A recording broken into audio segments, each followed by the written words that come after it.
नमस्कार, आप देख रहे हैं न्यूज़ 18 का डिजिटल प्लेटफॉर्म और मैं हूं आपके साथ जागृति खंतवाल। तो देखिए, आज का मुद्दा है महाराष्ट्र की राजनीति से जुड़ा, क्योंकि महाराष्ट्र की राजनीति में एक बार फिर से हलचल तेज हो गई है।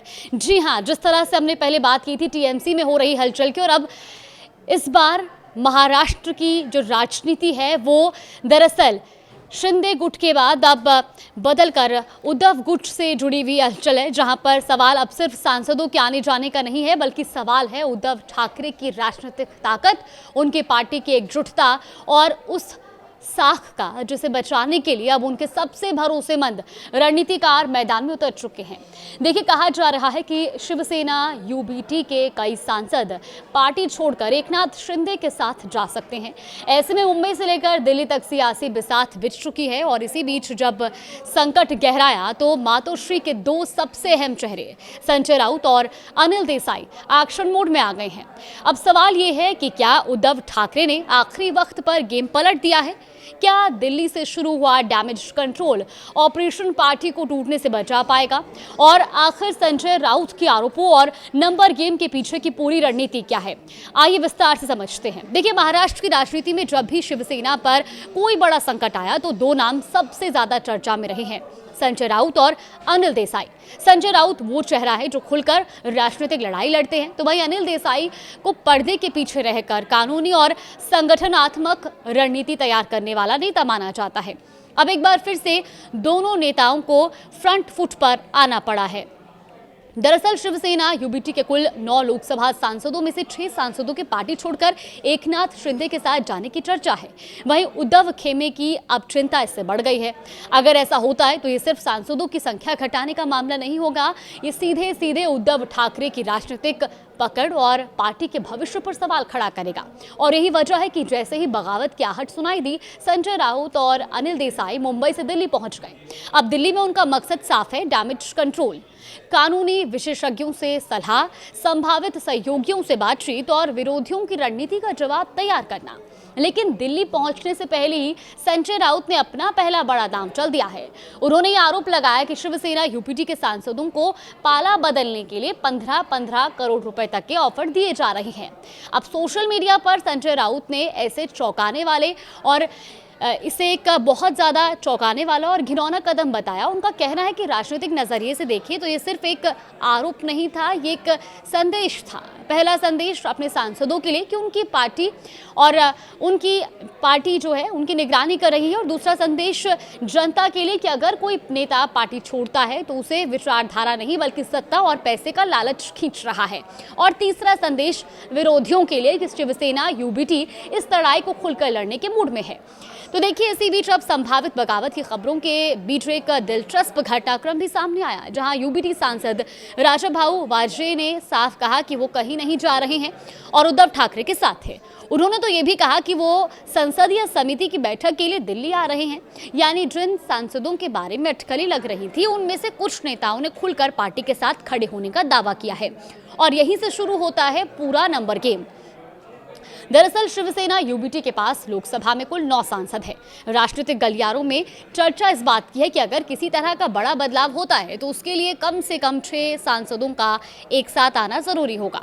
यानी सिर्फ 2 या 3 सांसदों के जाने से तस्वीर पूरी तरह नहीं बदलती, और यही वजह है कि संजय राउत लगातार एक बात दोहरा रहे हैं कि विरोधियों के पास जरूरी संख्या नहीं है। और राउत का यह भी दावा है कि पार्टी को तोड़ने की कोशिशें नाकाम होंगी क्योंकि नंबर उनके पक्ष में नहीं है। उन्होंने यहां तक कहा कि स्पीकर को भी पत्र लिखकर पूरी स्थिति से अवगत करा दिया गया है। यानी लड़ाई अब सिर्फ राजनीतिक नहीं रही है, ये कानूनी और संसदीय मोर्चे तक भी पहुंच चुकी है।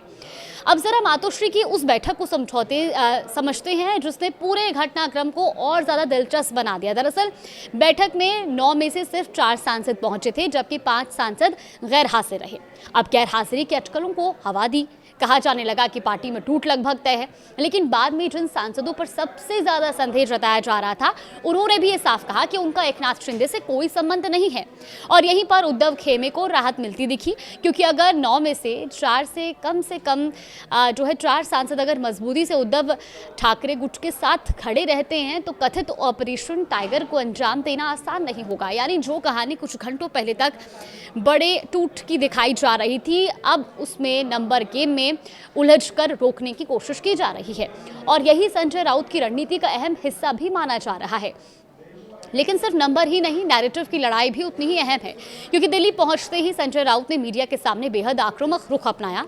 उन्होंने विरोधियों पर पार्टी से विश्वासघात और सत्ता के लालच का आरोप लगाया। राजनीति में कई बार आंकड़ों से ज्यादा असर भावनाओं का होता है और राउत यही कोशिश करते दिख रहे हैं कि कार्यकर्ताओं और समर्थकों के बीच ये संदेश रहा है कि पार्टी पर फिर हमला हो रहा है और उसे बचाने के लिए सबको एकजुट होना होगा। यानी एक तरह से सहानुभूति कार्ड भी खेला जा रहा है और मीडिया नैरेटिव भी तैयार किया जा रहा है। अब उधर अनिल देसाई ने कानूनी मोर्चा संभाल लिया। देखिए, शिवसेना यूबीटी ने लोकसभा अध्यक्ष को पत्र सौंपकर मांग की है कि संसद में केवल शिवसेना यूबीटी को ही अधिकृत राजनीतिक दल के रूप में मान्यता दी जाए। पत्र में यह भी कहा गया कि यदि कोई दूसरा गुट किसी तरह की मान्यता या विशेष दर्जे की मांग करता है तो फैसला लेने से पहले यूबीटी को अपना पक्ष रखने का अवसर दिया जाए। साथ ही पार्टी ने यह भी स्पष्ट किया कि संविधान की 10वीं अनुसूची यानी कि दल बदल विरोधी कानून के तहत उपलब्ध कानूनी विकल्पों का इस्तेमाल करने का अधिकार वो सुरक्षित रखती है। यानी राजनीतिक लड़ाई के साथ साथ कानूनी सुरक्षा कवच भी तैयार किया जा रहा है। अब सबसे बड़ा सवाल कि क्या मातोश्री के ये दो चाणक्य इस बार भी पार्टी को टूटने से बचा पाएंगे? इसका जवाब अभी किसी के पास नहीं है, क्योंकि महाराष्ट्र की राजनीति इस वक्त बेहद तेजी से बदलते समीकरणों के दौर से गुजर रही है। एक तरफ संजय राउत की आक्रामक राजनीति है तो कार्यकर्ताओं में जोश भरती है, दूसरी तरफ अनिल देसाई की कानूनी रणनीति है जो संस्थागत स्तर पर पार्टी की स्थिति मजबूत करने की कोशिश करती है। लेकिन राजनीति सिर्फ अदालतों, प्रेस कॉन्फ्रेंस और बयानों से नहीं चलती। आखिरी फैसला वही नेता करते हैं जो सत्ता और संगठन के बीच अपना रास्ता चुनते हैं। फिलहाल इतना जरूर कहा जा सकता है कि दिल्ली में शुरू हुआ ये damage control operation Uddhav Thackeray के लिए बेहद अहम है और अगर ये दांव कामयाब रहा तो उद्धव ठाकरे को बड़ी राजनीतिक राहत मिलेगी और विरोधियों की रणनीति पर भी सवाल खड़े होंगे। लेकिन अगर बगावत की जड़ें उम्मीद से ज्यादा गहरी निकली तो मातोश्री के इन रणनीतिकारों को कुछ और बड़े और अप्रत्याशित कदम उठाने पड़ सकते हैं। फिलहाल महाराष्ट्र की राजनीति में शह और मात का खेल जारी है। अब देखना यह है कि अगली चाल कौन चलता है और आखिरकार बाजी किसके हाथ लगती है। फिलहाल इस पर हमारी नजरें बनी हुई हैं। अगर कुछ अपडेट आएगा तो आप तक जरूर साझा करेंगे।